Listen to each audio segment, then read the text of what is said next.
കാണൂ പരസ്യരഹിതമായ ഏറ്റവും പുതിയ എപ്പിസോഡുകൾ.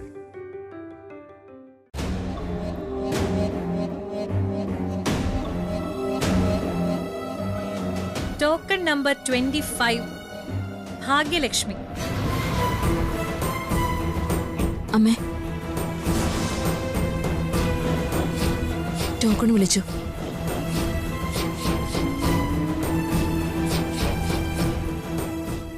ചെല്ല്.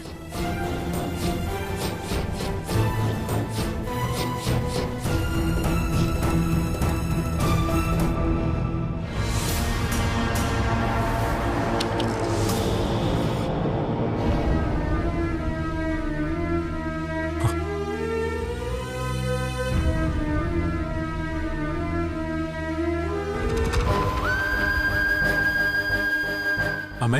അമ്മയല്ല, പേഷ്യന്റ്. നല്ല തളർച്ചയുണ്ട് അമ്മയ്ക്ക്. വരൂ അമ്മേ.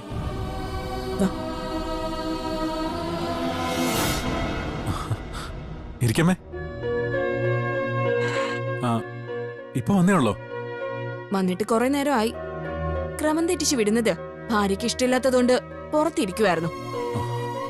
ഞാൻ കണ്ടില്ലമ്മേ. സാരില്ല മോനെ, എല്ലാവരും ആവശ്യക്കാരല്ലേ. പിന്നെ അവർക്ക് മുന്നേ ഞങ്ങള് വരുന്നത് ശരിയല്ലല്ലോ.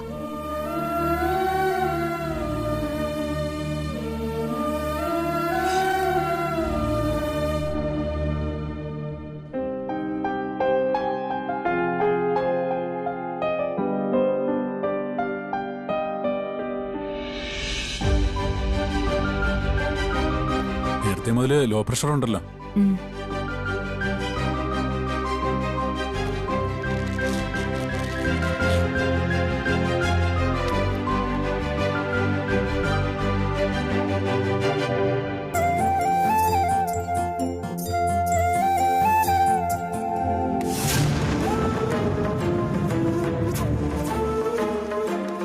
പ്രഷർ ഒരുപാട് താഴെ പോന്നല്ലോ അമ്മേ. തലചുറ്റി വീഴാതിരുന്നത് ഭാഗ്യം. 1-2 തവണ തല ചുറ്റിയതാ. അപ്പൊ തന്നെ ഉപ്പിട്ട നാരങ്ങവെള്ളം കൊടുത്തുവിടായിരുന്നോടി.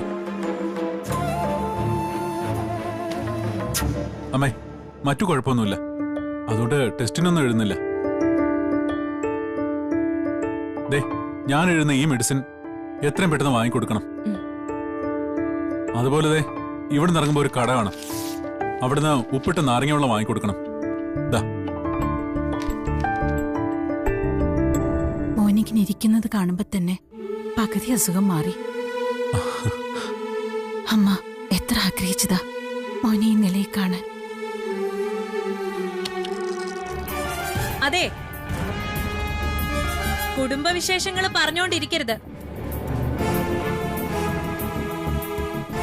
ഇവരെ നോക്കിക്കഴിഞ്ഞെങ്കിൽ പെട്ടെന്ന് പറഞ്ഞു വിടണം. പുറത്ത് മറ്റുള്ളവർ വെയിറ്റ് ചെയ്യാ. ഇവിടെ അമ്മയും മോനും ഒന്നും ഇല്ല. ഡോക്ടറും പേഷ്യന്റും മാത്രമേ ഉള്ളൂ.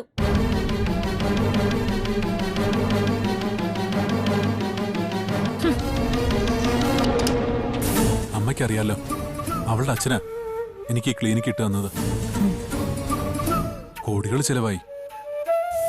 പിന്നെ ഒരു സ്ഥാപനമാവുമ്പോ അവിടെ ബന്ധങ്ങൾ പാടില്ലല്ലോ അമ്മേ. അത് ശരിയാ. അമ്മയുടെ മോൻ ഇങ്ങനെ തന്നെ മുന്നോട്ട് പോകേണ്ടത്. മോനെ കാണാൻ രോഗികൾ വരുമ്പോ അവിടെ വലിപ്പ ചെറുപ്പൊന്നും പാടില്ലടാ. അത് അമ്മയുടെ കാര്യത്തിൽ മാത്രം ആവരുത്, എല്ലാവരുടെ കാര്യത്തിലും അങ്ങനെ തന്നെ ആയിരിക്കണം. വൈഫിന്റെ ബന്ധുക്കൾ വരുമ്പോഴും അവർക്ക് പ്രത്യേക പരിഗണന കൊടുക്കാൻ പാടില്ല. നീ അല്ലെങ്കിലും വഴക്കുണ്ടാക്കാനല്ലേ വരൂ. ഞാൻ ഇങ്ങോട്ട് വരണമെന്ന് അമ്മയെടുത്ത് പറഞ്ഞതല്ല. ഞാൻ അമ്മയും കൊണ്ട് മറ്റൊരു ഹോസ്പിറ്റലിലേക്ക് പോയതാ. അതിനിടയ്ക്കാ നയന ക്ലിനിക് എന്ന ബോർഡ് കണ്ടത്. ഇങ്ങോട്ട് വരണമെന്ന് അമ്മ നിർബന്ധം പിടിച്ചു. അല്ലെങ്കിലേ ഇയാളെ ബുദ്ധിമുട്ടിക്കാൻ ഇങ്ങോട്ട് വരത്തില്ലായിരുന്നു. മറ്റു ഡോക്ടർമാരെ കാണാൻ പോകുന്നതും ഇതും തമ്മിൽ എന്താ വ്യത്യാസം? പോട്ടെ മോളെ, ഇനിയിപ്പോ ഇവിടെ വന്ന് മോനോട് വഴക്കിട്ട് തിരിച്ചു പോകണ്ട. നന്നായി പ്രാർത്ഥിച്ചു കേട്ടോ മോനെ ഈ സ്ഥാപനത്തിന്റെ ഉദ്ഘാടന ദിവസം. അതുപോലെ തന്നെ ഇപ്പോ അമ്പലത്തിലൊന്നും പോവാൻ വയ്യാത്തോണ്ടാ ഒരുപാട് വഴിപാടുകളുണ്ട് മോന് വേണ്ടി നേർന്നത്. ഒരു നല്ല ഡോക്ടർ എന്ന പേരെടുക്കണം. ഇവിടെ വരുന്ന രോഗികൾക്ക് നല്ല ആശ്വാസം കിട്ടണം. ഡോക്ടർ ദിലീപ് ആളും മിടുക്കനാ, കൊള്ളാംന്നൊക്കെ മറ്റുള്ളവർ പറയുന്നതാ അമ്മയുടെ സന്തോഷം. അമ്മ പുറത്തെ ബോർഡ് കണ്ടില്ലേ? ഡോക്ടർ ദിലീപ് എന്ന പേരിനൊപ്പം വിജയകുമാറും ഉണ്ട്. അച്ഛൻ ഇടയ്ക്കിടയ്ക്ക് ഇവിടെ വരാറുണ്ടല്ലേ? ഞാനന്ന് വന്നപ്പോഴും കണ്ടിരുന്നു. അച്ഛനും അമ്മയ്ക്കും ഇവിടെ വരാൻ തടസ്സങ്ങളൊന്നുമില്ല. എനിക്ക് രണ്ടുപേരും ഒരുപോലെ തന്നെയാ. പോകാമേ. ഇനി ഇവിടെ നിന്നാലേ അമ്മയുടെ പ്രഷർ കുറയല്ല, കൂടും. ഇവിടെ തന്നെയല്ലേ ഏട്ടൻ താമസം? എന്താ നീ അങ്ങനെ ചോദിച്ചത്? അല്ല, ഉപ്പിട്ടൊരു നാരങ്ങ വെള്ളം അമ്മയ്ക്ക് കൊടുക്കാൻ പോലും ഇവിടെ ആളില്ലല്ലോ. അതിന്റെ ഒന്നും ആവശ്യമില്ല. മോൻ തിരക്കിലല്ലേ? ശരി മോനെ.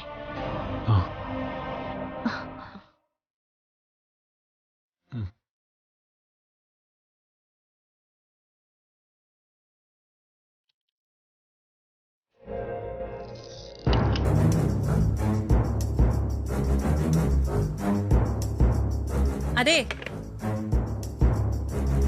ഒരു 300 രൂപ അടച്ചിട്ട് പോ.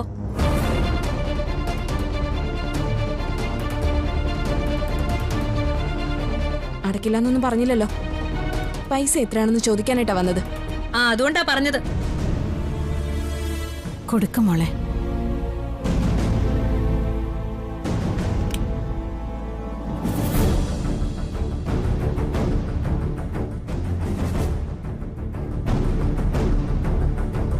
ഇവിടെ അങ്ങനെ സൗജന്യ ചികിത്സയൊന്നും ഇല്ല. സൗജന്യ ചികിത്സ വേണമെന്ന് ഞങ്ങൾ പറഞ്ഞോ? അല്ല, മകനെ വളർത്തിയന്റെയും പഠിപ്പിച്ചതിന്റെയൊക്കെ ഇവിടെയും പറയൂന്ന് എനിക്കൊരു സംശയ. ഇടയ്ക്ക് സങ്കടം വരുമ്പോ ഞാൻ ചിലത് പറയാറുണ്ട്. എന്നുവെച്ച് അത് തെറ്റായ അർത്ഥത്തിലെടുക്കേണ്ട കാര്യമില്ല. നിങ്ങൾ കൂടുതലൊന്നും സംസാരിക്കണ്ട. അവസാനമായി ഈ ക്ലിനിക്കിന്റെ കാര്യം പറയാൻ നിങ്ങളുടെ വീട്ടിൽ വന്നപ്പോഴാ എനിക്ക് തരാനുള്ള തല്ല് ദിലീപേട്ടന്റെ കവിളി കൊടുത്തത്. എന്താ അതൊക്കെ മറന്നുപോയോ? എന്നിട്ടിപ്പോ അവശത അഭിനയിച്ച് വന്നിരിക്കുന്നു. അവശത അഭിനയിച്ചതാണെന്ന് പോയി കെട്ടിയനോട് ചോദിച്ചു നോക്ക്. അങ്ങനെ സിമ്പതി പിടിച്ചു പറ്റാൻ വേണ്ടി തളർച്ച കാട്ടി വരേണ്ട കാര്യമൊന്നും ഞങ്ങൾക്കില്ല. അമ്മയ്ക്ക് തീരെ വയ്യാത്തോണ്ടാ ഞങ്ങൾ വന്നത്. പിന്നെ എന്റെ അമ്മ ഒരു അബദ്ധം കാട്ടി ഇങ്ങോട്ട് വരാൻ വേണ്ടിയല്ല ഇറങ്ങിയത്. അതിനിടയ്ക്ക് ഇവിടെ എത്തിയപ്പോ മകൻ തന്നെ ചികിത്സിക്കണമെന്ന് അമ്മയ്ക്കൊരാഗ്രഹം. തെറ്റു പറ്റിപ്പോയി. ഏതായാലും ഇനി ആവർത്തിക്കില്ല. ഓ, ഇവിടെ എല്ലാരും കേൾപ്പിക്കാൻ വേണ്ടിയാണോ നീ ഇങ്ങനെയൊക്കെ സംസാരിക്കുന്നത്? മോളെ മതി, നീ വാ വാ. ബാലൻസ് ഇട്. ദാ വാ.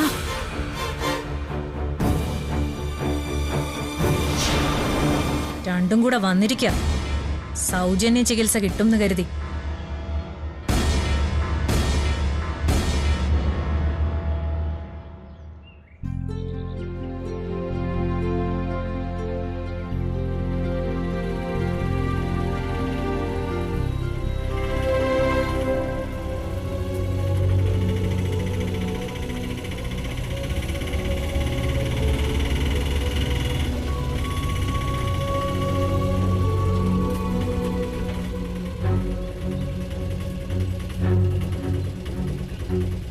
എത്രേ? 60 രൂപ.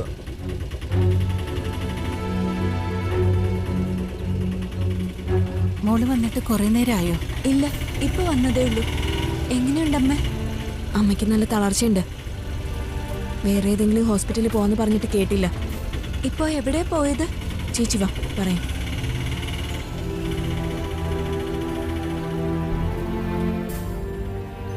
സൂക്ഷിച്ച്.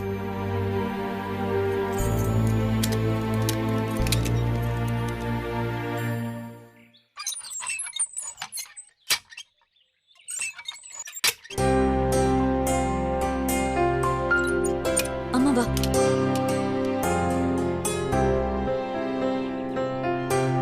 പോയതേ സ്വന്തം മോന്റെ അടുക്കല, നയന ക്ലിനിക്. എന്നിട്ട് എന്താ? ചേട്ടൻ നന്നായിട്ട് തന്നെ നോക്കി. കണക്ക് പറഞ്ഞ് പൈസയും വാങ്ങിച്ചു. 300 രൂപ. ഞാൻ പറഞ്ഞല്ലോ, ഒരു സ്ഥാപനമാവുമ്പോ അവിടെ ബന്ധങ്ങൾ പാടില്ലെന്ന്. അത് അയാളല്ല പറഞ്ഞത്, അവളാ, അമ്മയുടെ മരുമോള്. ദിലീപേട്ടൻ എന്താ പറഞ്ഞത്? അയാൾ എന്ത് പറയാനാ? മറ്റു പേഷ്യൻസിനൊപ്പം കുറെ നേരം അമ്മ ഇരുത്തി. എന്നിട്ടാ നോക്കിയത്. അവനെന്നെ കണ്ടില്ലല്ലോ മോളെ. പിന്നെ നയൻ അവനോട് ഞാൻ വന്ന കാര്യം പറഞ്ഞില്ലല്ലോ. അമ്മ പിന്നെ എന്തിനാ അമ്മ അയാളെ ന്യായീകരിക്കുന്നത്? നയന ക്ലിനിക്കെന്ന് കണ്ടപ്പോ തന്നെ ഓട്ട് നിർത്താൻ പറഞ്ഞു. എന്നിട്ട് ചാടി ഇറങ്ങി. ദിലിയേട്ടന്റെ ക്ലിനിക്കാണെന്ന് അറിഞ്ഞപ്പോ തന്നെ അവിടെ പോയാ മതിയെന്നും പറഞ്ഞ ഒരേ വാശിയായിരുന്നു. അതുകൊണ്ടിപ്പോ എന്തായി? ലോ പ്രഷർ ഹൈ പ്രഷറായി. അങ്ങനെയൊന്നുമില്ല. നീ വെറുതെ ഓരോന്ന് പെരുപ്പിച്ച് പറയണ്ട. എന്നാലും ആദ്യമായിട്ട് അമ്മ അവിടെ ചെന്നതല്ലേ, അതിന്റെ ഒരു പരിഗണന തരായിരുന്നു. ആ പരിഗണനയൊന്നും കിട്ടില്ലെന്ന് എനിക്കറിയായിരുന്നു. ഞാൻ അവിടെ ഒരിക്കൽ പോയതല്ലേ. നമ്മളെയൊക്കെ അവിടെ ഒന്ന് കിട്ടാൻ വേണ്ടി കാത്തിരിക്കാ ഒരുത്തി, പ്രത്യേകിച്ച് അമ്മയെ. അത് കിട്ടിക്കഴിഞ്ഞപ്പോ അവൾ അവളുടെ തനി സ്വഭാവം പുറത്തെടുക്കുകയും ചെയ്തു. എന്തായാലും അവനൊരു ക്ലിനിക്ക് തുടങ്ങിയ ശേഷം അവന്റെ അടുത്ത് പോയി അവന്റെ ചികിത്സ കിട്ടാനൊരു ഭാഗ്യമുണ്ടായല്ലോ. അതൊരു വലിയ കാര്യല്ലേ? അമ്മ ദയവ് ചെയ്ത് അങ്ങോട്ടൊന്നും പോവരുത്. വെറുതെ വേദനിക്കാൻ വേണ്ടി എന്തിനാ മോനെ കാണാൻ പോകുന്നത്? അമ്മയ്ക്ക് ഇക്ബാൽ ഡോക്ടറിന്റെ ഹോസ്പിറ്റലിൽ പോയാ പോരായിരുന്നോ? അതിന് ഡോക്ടർ അവിടെ ഇല്ലല്ലോ. ഡോക്ടർ ഇല്ലെങ്കിൽ എന്താ അമ്മ? ഡോക്ടറെ ഫോണിൽ വിളിച്ച കിട്ടില്ലേ? അവിടെ വിളിച്ചു പറഞ്ഞ ആരെ കാണണമെന്ന് ഡോക്ടർ പറയുമല്ലോ. അമ്മയ്ക്ക് വേണ്ട പരിഗണനയും കിട്ടും. ഇത് സുഹൃത്തുക്കളുടെ അത്ര പോലും മനുഷ്യത്തില്ലാത്ത മോനാ. അവളെ കെട്ടിയതുകൊണ്ട് മാത്രമല്ല, അതിനു മുമ്പും അയാളുടെ സ്വഭാവം ഒട്ടും നന്നല്ല. അമ്മ മാത്രമാണ് അയാളെ സപ്പോർട്ട് ചെയ്ത് സംസാരിക്കുന്നത്. എന്റെ തലയ്ക്ക് നല്ല ഭാരമുണ്ട് മോളെ. ഇത്തരം സംസാരങ്ങളൊന്നും ഇനി വേണ്ട. അമ്മ വാ, അകത്ത് പോയി കിടക്കാം വാ. 1-2 ദിവസം ഹോസ്പിറ്റലിൽ കിടക്കേണ്ടതാ. അതിന് പോകാൻ പാടില്ലാത്തടത്ത് പോയി. വാ.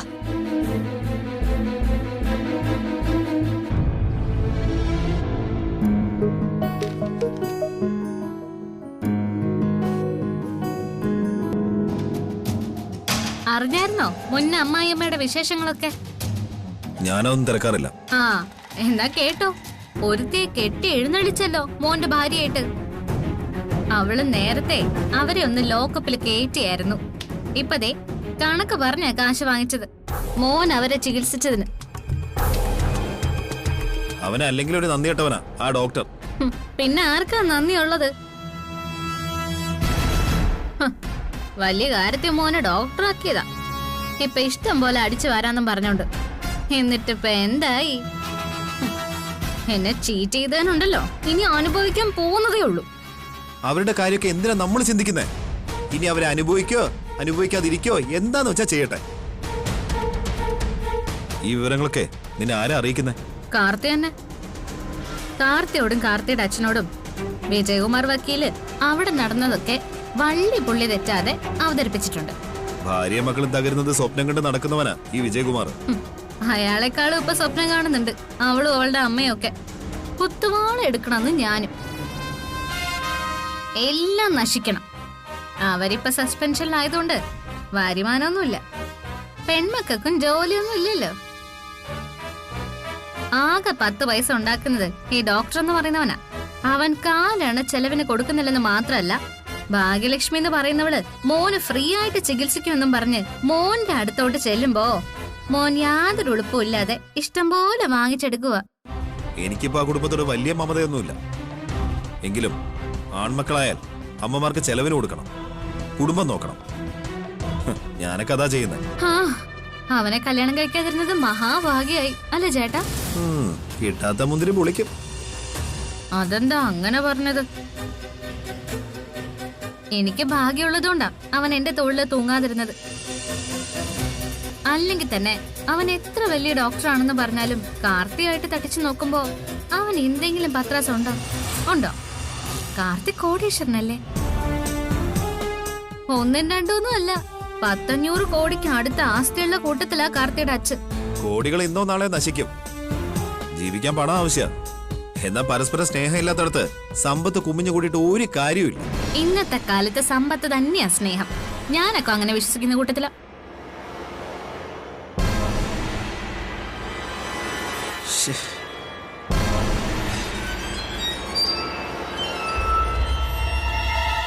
ആ നല്ല അമ്മയ്ക്ക് അവരുടെ മൂത്തമോൻ ബാധ്യതയാകുമ്പോ ആ സ്ഥാനത്ത് നിന്നുകൊണ്ട് ഞാൻ എന്റെ കടമകൾ ചെയ്യും.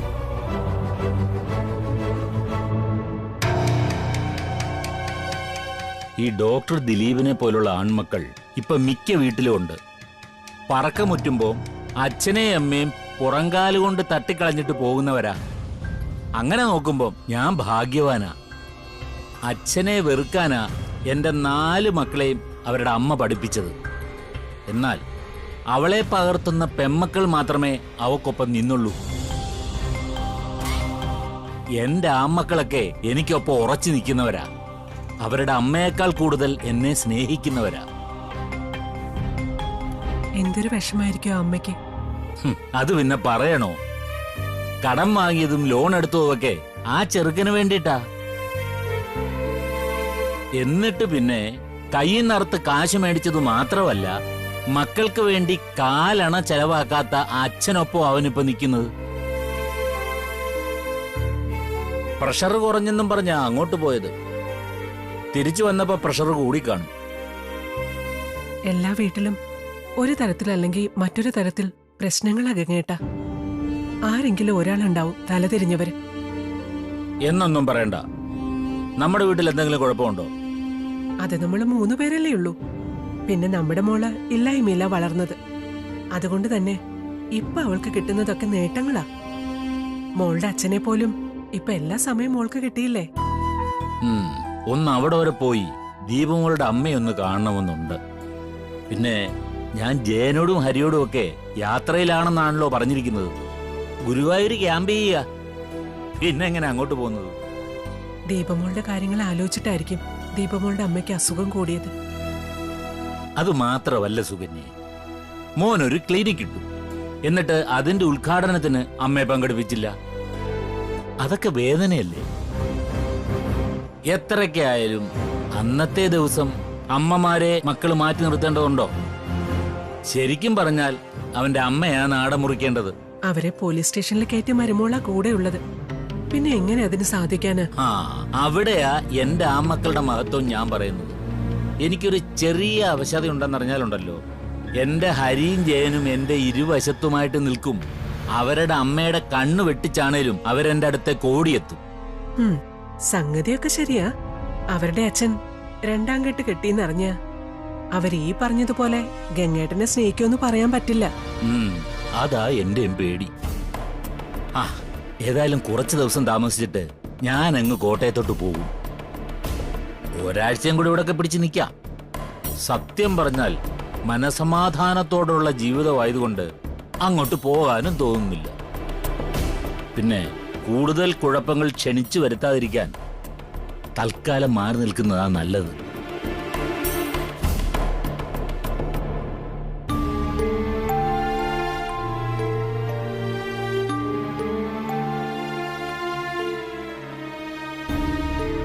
മോൾക്ക് പോണ്ടേ?